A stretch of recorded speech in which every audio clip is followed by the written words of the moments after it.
Hello guys, welcome back to this channel. In today's tutorial, I'm going to show you how to create this VIP sleeves for free on Dress to Impress.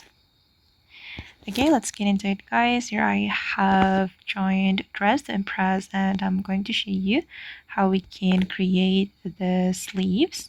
Wait, I'm going to take it off. Okay, and then we're going to go to the dressing room because we're going to use item from the coats.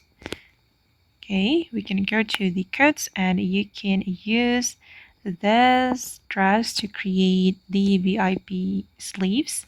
Okay, and you can change the toggle. You can select 4 and then I'm going to turn off the glitter on the sleeves.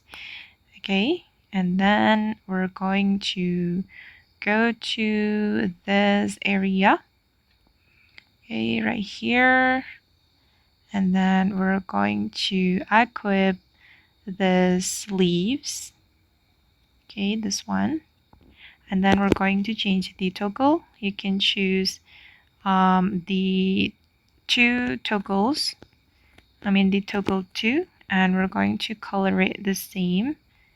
I'm gonna make it blue like this. Okay, and this is the final result.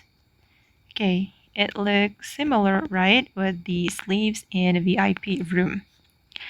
Okay guys, and that's all the way to create a VIP sleeves outfit for free. I hope this tutorial will be useful for you. Thank you so much for watching and bye.